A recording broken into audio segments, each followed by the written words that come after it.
Hi everyone and welcome back to the channel.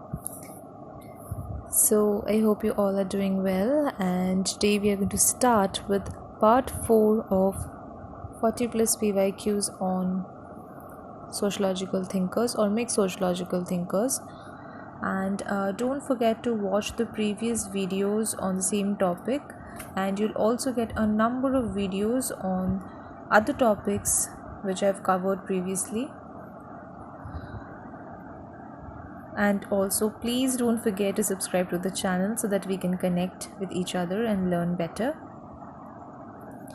Today we are going to continue with question number 36. We did till question number 35 in the last video, and today we are going to start with part 4 of this particular topic. So let's see what are the questions for today. Question number 36. Class and Class Conflict in Industrial Society was authored by whom of the following? Althusser, Raymond Aron, Dahrendorf, Karl Marx.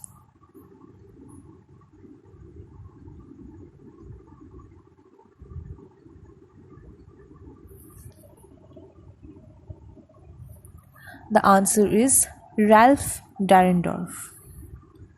So here he explains a very new theory of conflict in industrial society. Question number 37. Who used concepts of status and contract in understanding traditional and modern societies? Emil Durkheim, W.G. Sumner, Henry Maine, Max Weber.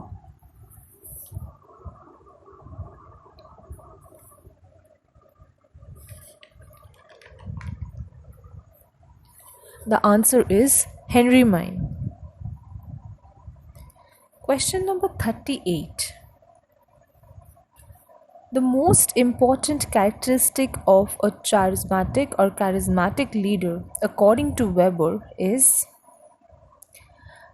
ability to convince one's followers of one's extraordinary power, ability to lead society on the basis of traditional or long-standing beliefs and practices, ability to take rational decisions and act under a set of rules. Both option 1 and 3.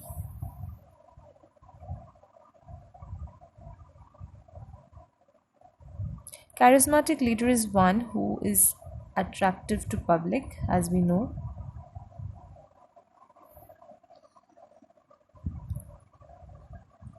The answer to this is ability to convince one's followers of one's extraordinary power. So, charismatic leader is one, or this power is one, which stems from individuals' extraordinary personal qualities, like that of Hitler, Martin Luther King Jr. These are some examples. And here, option number 3, ability to take rational decisions and act under a set of rules, is of course not a feature of charismatic leader. And option number 2 is talking about traditional authority. Okay.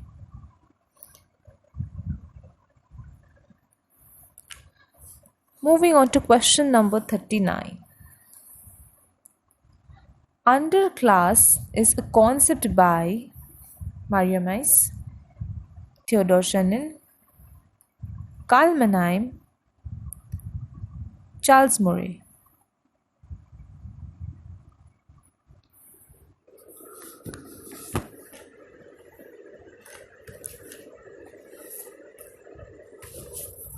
The answer is Charles Murray. Underclass is the book by Charles Murray, and its full name is Underclass, the Developing Debate. Okay. So here, Charles Murray, who is a British author, stated that underclass consists of those individuals who lack employment or income, or basically a culture of worklessness.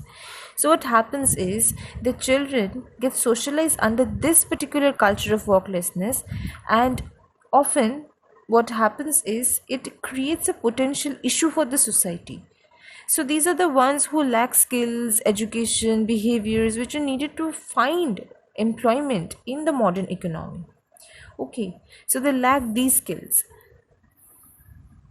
And this is what he refers to as underclass. Okay, question number 40. Who stated that manifest functions are those that are intended and recognized, whereas latent functions are unintended and unrecognized? This is a very important question, and it's also necessary to understand this question as well. The options are Clifford Geertz, Radcliffe Brown, R.K. Merton, Levi Strauss.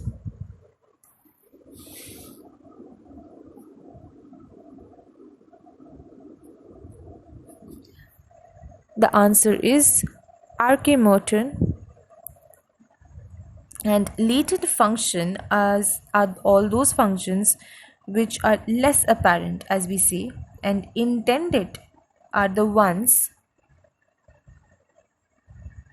which are planned, conscious, or what we are conscious about. Okay, it's deliberate. So let's understand this question. With an example, we can state that going to shopping center is a manifest function and socializing there is a latent function. Again, if I take another example, then suppose going to tuition. So going to tuition center to study is my manifest function, okay? And making good friends there comes as a latent function, okay? Or going to school to study is a manifest function again, and the latent function can be termed as what? The latent function becomes learning rules of lives, participating in clubs, learning to play, learning to socialize. All of these come under the latent function. Okay, when we are seeing the example of the school. All right. Question number 41. In India, tradition does not necessarily retard the process of modernization. Who called this phenomenon as modernity of tradition?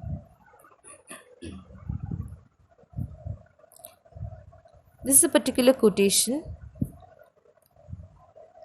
R.K. Mukherjee, A.R. Desai, Lloyd Rudolph, G.S. Ghurye.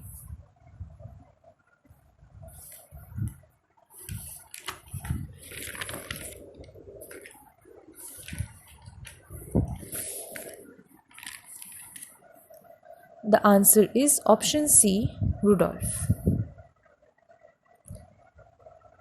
Moving on to question number 42. Again, a very important book and a very popular book and a repeated PYQ. Discipline and Punish is the groundbreaking work of Talcott Parsons, Michel Foucault, Emily Durkheim, none of the above.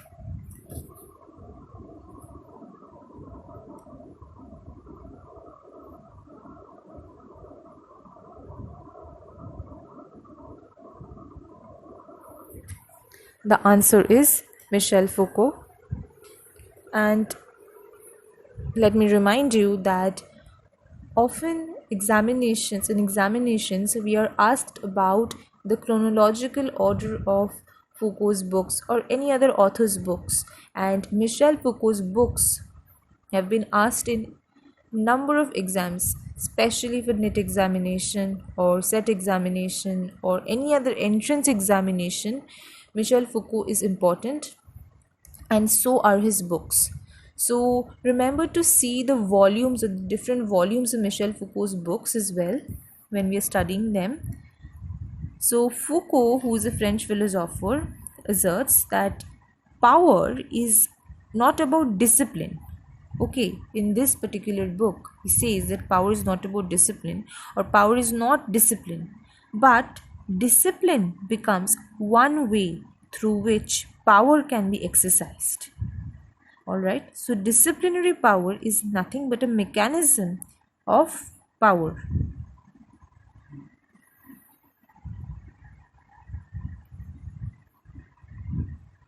Question number 43. In his theory of structuration, Anthony Giddens focuses on a very, very important question once again. The options are agency as more important than structure, governmentality, the process of structuration and structuralism, duality of structure.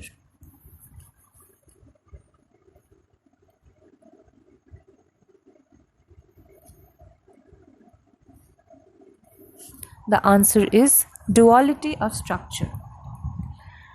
So here duality is talking of a third way that Giddens is bringing out here. And as we know, structure is nothing but is a set of social rules and resources which influence our actions. So this is an imperative part of our social system, because our social world comprises of social systems and structures, as we know. And structure, as we can say, comes to life or comes to live by what? By action. Like language comes to live by speech, like many. Okay, so what does Giddens explain here? Giddens explains that human agency and social structure are not separate concepts. We can consider them as watertight separate compartments, okay, as such. But both of them, okay, both agency and structure are together produced through the process of social action and social interaction with changes in practices. Okay, structure also changes. Okay, so these changes in practices and makes the structure changes, and what happens is the process happens the other way around as well, which means the structure also, when structure faces changes, there are changes in our practices as well. All right, so that is what Giddens tries to explain here, that neither agency nor structure is more important, but both these concepts are inseparable. Okay, both of them together are produced. Question number 44. Who gave the concept of marginal man? Linton, Robert Ezra Park, Lipset, Ogburn, and Nimkov.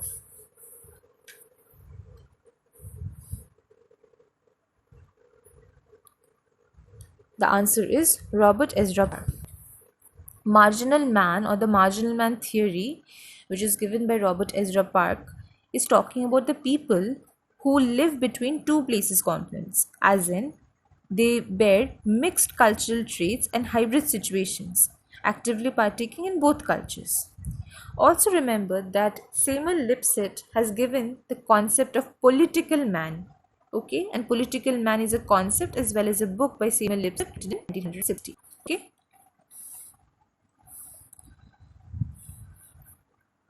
Question number 45. Purity and pollution is a concept associated with Andre Bethe, Louis Dumont, Oswald Spengler, Iravati Karve. Purity and pollution is a major aspect in understanding and explaining the base of caste system and hierarchy, as we know.